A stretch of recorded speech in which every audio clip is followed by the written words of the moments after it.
Saudara, konflik Iran dan Israel sudah memasuki hari keempat. KBRI Teheran pun sudah menetapkan siaga 2. Sementara itu PBB dan berbagai forum internasional sudah menyerukan semua pihak untuk menahan diri. Namun bagaimana jika seruan tersebut diabaikan dan bagaimana jika pertempuran justru memburuk dan meluas? Solusi apa yang bisa diberikan untuk menghentikan konflik ini, saudara? Kami membahasnya bersama dengan Hikmanto Juwana, Guru Besar Hukum Internasional Universitas Indonesia. Selamat petang, Prof. Hikmanto. Selamat petang. Ini sudah masuki hari keempat. Menurut Anda, apakah eskalasi ketegangan ini akan meningkat? Bisa jadi ini akan terus meningkat. Kenapa? Karena dari pihak Israel akan melakukan serangan balasan. Dan tentu kemarin saya mendengar Perdana Menteri Netanyahu mengatakan bahwa sekarang mereka berpangku atau bergantung pada Amerika Serikat. Karena saya menduga bahwa serangan Israel ke Iran ini sebenarnya dimotori oleh Presiden Trump. Ya, alasannya kenapa? Alasannya karena negosiasi antara Amerika Serikat dengan Iran terkait dengan senjata nuklir Iran, ada kemungkinan pengembangan senjata nuklir itu diminta untuk tidak dilakukan. Tapi kemarin itu deadlock dan Presiden Trump sudah menyampaikan ancaman. Kalau ini sampai deadlock, maka akan ada serangan dari Amerika Serikat.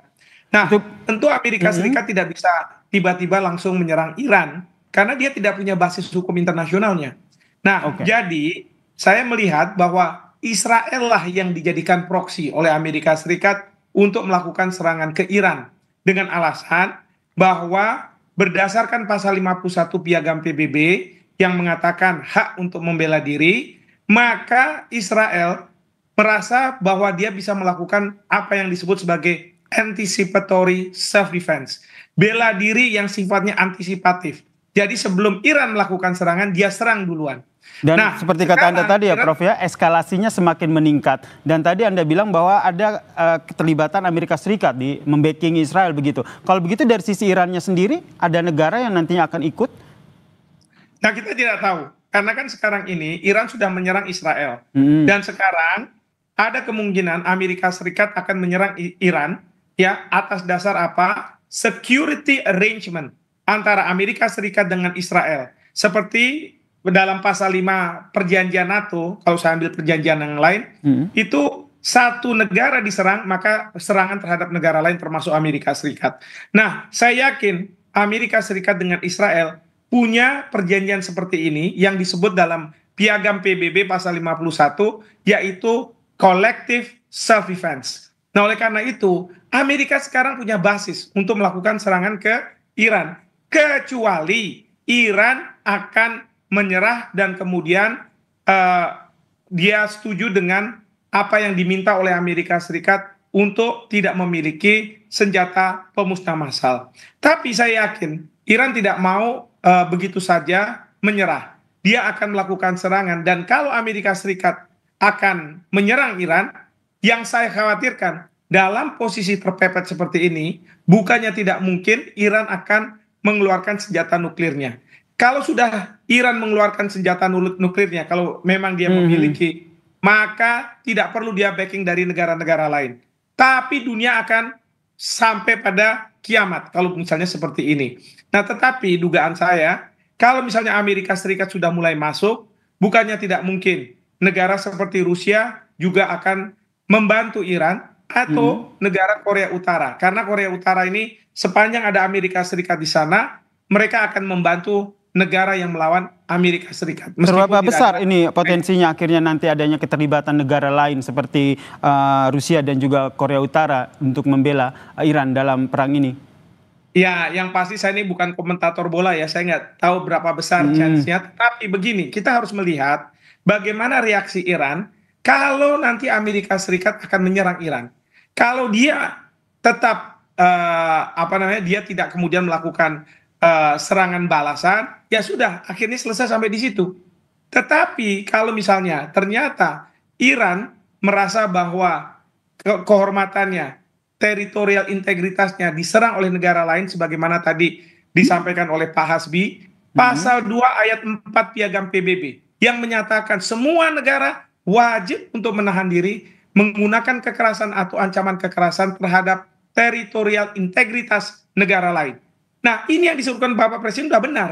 Tapi pertanyaannya adalah, apakah Iran yang diserang dulu oleh Israel tidak berhak untuk melakukan serangan balasan ke Israel berdasarkan pasal 51 Piagam Terlebih PBB? serangan Iran ini kan kalau kita lihat terbarunya sudah menyerang sistem komando dan juga pertahanan Israel. Apakah ini juga nanti akan memicu serangan balik yang lebih besar lagi dari Israel ke Iran? Bisa jadi seperti itu. Dan bisa jadi Israel akan menyerang rakyat sipil.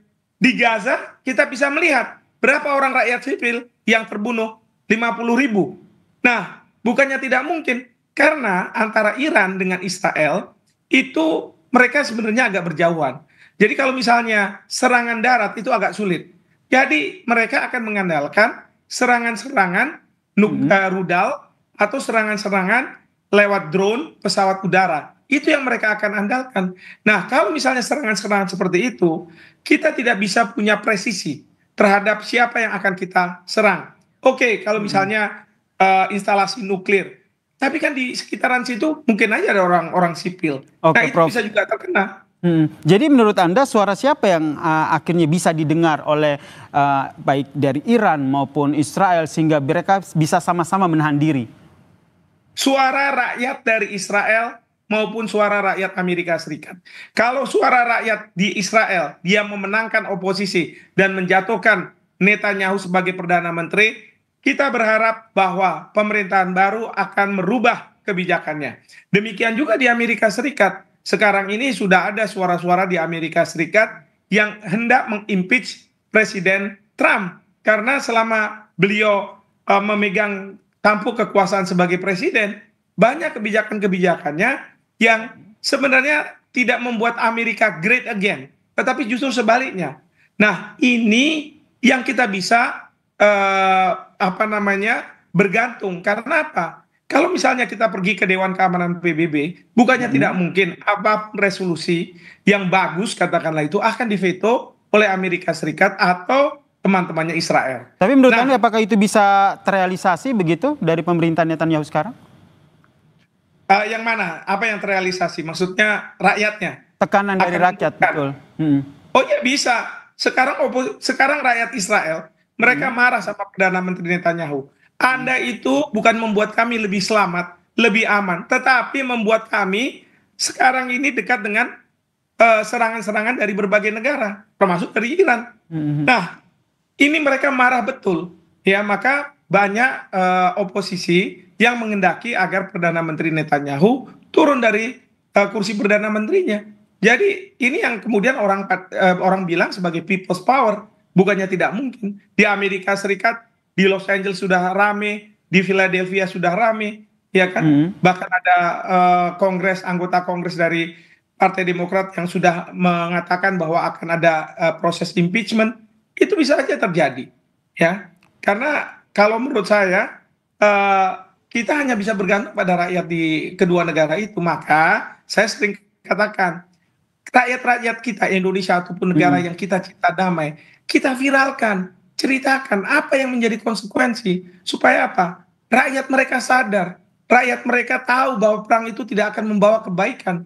Ya, jadi bagaimana mencari pemimpin yang cinta damai, seperti itu.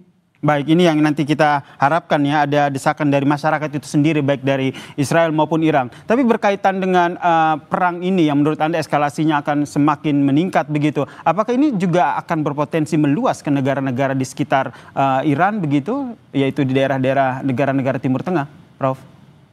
Ya, untuk sementara ini saya rasa ini serangan terhadap satu negara ya, kepada negara lain. Jadi Israel terhadap Iran, dan ini masih kita bisa batasi. Karena apa? Yang menjadi target serangan ini adalah Iran. Karena Iran diduga mengembangkan kemampuan senjata nuklirnya. Ya, maka ingat, pada waktu yang pertama kali diserang oleh Israel, itu ada 3 hal. Pertama adalah instalasi nuklir yang diduga dikembangkan oleh Iran.